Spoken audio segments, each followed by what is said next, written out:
1 डेढ़ महीना 2 महीना में वो निश्चित तौर पर सलाखों के बाहर होंगे। उनके चाहने वाले जो लोग मायूस हैं, जी, अभी आगे की जो कार्रवाई है आपके चैनल पर एक्सक्लूसिवली कि कल मैं जा रहा हूँ गाज़ियाबाद, कोर्ट में रहूँगा, हिंदू संगठन के पास गई हो।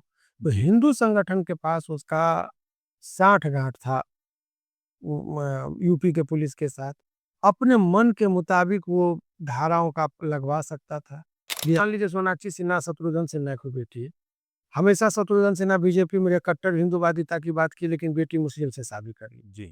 नमस्कार, मैं हूँ चंदन दुबे और हमारे साथ आज पटना के हाई कोर्ट के वकील साहब जो है हमारे साथ शिवानंद भारती जी, जो मनी मिराज और वनु द ग्रेट का जो केस है उसको देख रहे हैं, हैंडल कर रहे हैं। तो आज हम चर्चा करेंगे और उस केस के बारे में जानकारी लेंगे सर से कि आखिर मनी मिराज को 2 बजे रात को गिरफ्तारी हुई है, कैसे हुआ है और पटना में अ, यूपी से आके पुलिस गिरफ्तारी कर रही है, क्या इन्फॉर्म किया था, नहीं किया था? चलिए तो सर हमारे चैनल पर आपका स्वागत है। जी, बहुत-बहुत शुक्रिया आपका भी। देखिए, दरअसल ये जो पूरा मामला जानना चाह रहे हैं चूँकि आपका एक ज़िम्मेदार चैनल है। जी तो सर। देखिए मेरा ये कहना है कि ये जो केस के बारे में लोग ऑथेंटिक जानकारी चाहते हैं, तो वो चीज़ मैं आपको बता दूँ कि मनी महराज पर वो लड़की साथ में रह रही थी, अनु द ग्रेट, बहुत सारे पिक्चर में भी काम की, एल्बम में भी काम की। जी, जी। तो वो उसने आरोप लगाया कि 2000 एफआईआर के मुताबिक कि 2022 में चौथा महीना में 14 तारीख को कि हमारे साथ दुष्कर्म किया, नशीली पदार्थ में वो कोको कोला में मिला के और फिर दुष्कर्म किया। तो ये सब बनावटी बात है। जी, जी। आजकल केस करने का कुछ अगर नहीं रहे तो ये बहुत कॉमन बात है कि नशीला पदार्थ मिला दिया कोको कोला में कौन सा नशीला पदार्थ मिला देगा कि पीते ही लोग बेहोश हो जाएगा। तो ये सब चीज़ें ये कहने की बातें होती है, केस लिखाने की। उसका आपको यदि कोई अल्कोहल यदि शरीर में रहेगा, तो उसका हम लोग ब्लड टेस्ट से, यूरिन टेस्ट से निकलता है कि अल्कोहल इनके शरीर से निकला कि नहीं। तो ये सब तरह का जो 3 साल हो गया तो उसके शरीर में तो साबित कैसे होगा? ये लोग तत्काल केस बनाने के लिए कर दिए थे। खैर ये सब चीज़ें हुआ।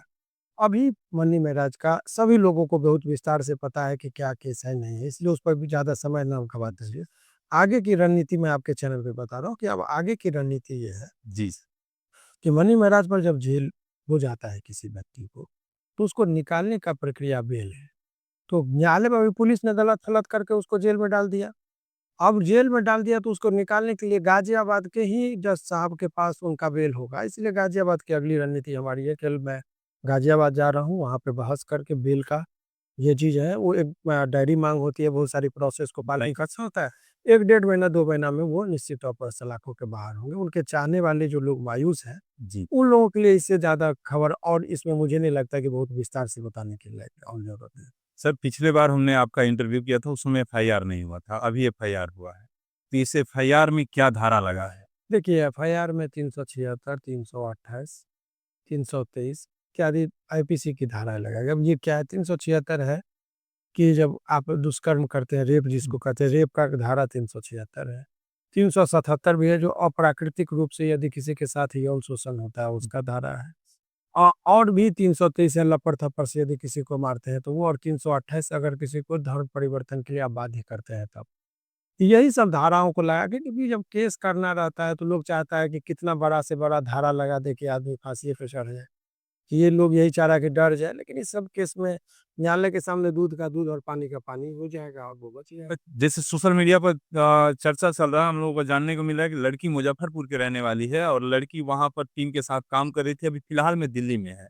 और दिल्ली में लड़की रह रही है, केस गाज़ियाबाद से हुआ है। यूपी पुलिस आती है, 2 बजे उठाती है। तो ये षड्यंत्र कैसा रचा जा रहा है? देखिए, ये चूँकि सीआरपी कानून की चीज़ों को जब दरकिनार कर देंगे तो अनियमितता होती है। यही चीज़ हम लोग को दिखा रहे हैं। अनियमितता का मतलब कि जो नियम के विरुद्ध हो, नियम से संगत नहीं है। हुँ, कानून में लिखित कानून है हम लोग का, उसमें कुछ प्रिस्क्राइब रूल्स हैं जिसको पालन करना होता है। तो नियम ये है कि जब कभी भी घटना कहीं पर होता है, तो जहाँ पर लोकल ज्यूरिडिक्शन में जहाँ घटी जैसे पटना में किसी के साथ दुष्कर्म हुआ, तो एफआईआर पटना में होना चाहिए या एफआईआर कहीं अन्य जगह होगा भी कॉग्निजेबल ऑफेंस का। तो उसमें नियम ये है कि यहाँ अनुसंधान होगा, यहाँ के पुलिस को भेज दिया जाएगा और यहाँ के पुलिस ही सारी चीज़ें वो करेंगे। तो घटना स्थल यहाँ का था बिहार का, लड़का बिहार का, लड़की दिल्ली की, तो केस तो यह दोनों में से कहीं एक जगह होना था, उत्तर प्रदेश में क्यों हुआ? उसके पीछे रीज़न ये है जो आरोप लगाया जा रहा है कि उत्तर प्रदेश में हिंदू संगठन के पास गई वो, तो जी। हिंदू संगठन के पास उसका साठ-गांठ था यूपी के पुलिस के साथ। अपने मन के मुताबिक वो धाराओं का लगवा सकता था। बिहार और दिल्ली में तो ये केस होता ही नहीं, फेंक देखा वहाँ पर। क्योंकि उत्तर प्रदेश की सॉरी दिल्ली की पुलिस अपनी साख को समझती है कि हमको क्या करना है। यहाँ सब कुछ था लेकिन वहाँ दबाव में आकर बहुत सारे चीज़ों के कारण समझते ही है। अभी अनेकों दरोगा को देखते हैं कि घूस लेके पकड़ा जाता है जेल। ये हिंदू संगठन का मतलब दबाव और किसी भी दबाव लेकर केस बना। हाँ, दबाव में ऐसा प्रतीत हो रहा है। आरोप हमने वही जज साहब को कहा कि इसमें बहुत ऐसा लग रहा है कि किसी के दबाव में पुलिस काम कर रही है। तो जज साहब ने भी उस चीज़ को कंसीडर किया और 24 घंटा उनका रिमांड भी रोका गया। अब देखिए वो लड़की बहुत होशियार है, समझदार भी है। वो चीज़ों को और इधर अनपढ़ है, ये बहुत सीधा लड़का है, जानकारी का अभाव है, तो वो उतना टेक्निकल बात को समझता नहीं। वो इमोशन कार्ड हिंदू का कार्ड भी वो खेली। जी, जी। अब हिंदू का मतलब कि 3 साल तक तुम साथ में रहे, किसी हिंदू से पूछ के तो तुमने उसके साथ पिक्चर में काम किया, कितना हिंदू को तुम सैरियर बनाए। अब जब तुम फँस गई तो हिंदू कार्ड खेल रही हो। अब भाई हिंदू को तो इस्तेमाल कर रही हो, जैसे अब मान लीजिए सोनाक्षी सिन्हा, शत्रुघ्न सिन्हा की बेटी, जी, जी। हमेशा शत्रुघ्न सिन्हा बीजेपी में कट्टर हिंदूवादिता की बात की लेकिन बेटी मुस्लिम से शादी करी। जी। तो अब उनके सोनाक्षी सिन्हा के साथ यदि कुछ गलत होगा तो अब कहेगी कि हिंदू भाई बचाइए, हमारे साथ अन्याय हो रहा है, मुसलमान हमको गलत कर रहा है। तो हिंदू इतना बेवकूफ थोड़े है कि उसको समर्थन करेगा। भाई जब तुम अपने पिताजी का बात नहीं मानी, हिंदू कुल की रक्षा नहीं की, तुम मुस्लिम के पास रक्षा सकी, तब तुम भोगो। ये अपने तो ये अपने बचाने के लिए दो धर्मों का हिंदू को ढाल के तौर पर इस्तेमाल कर रही है, जो गलत है।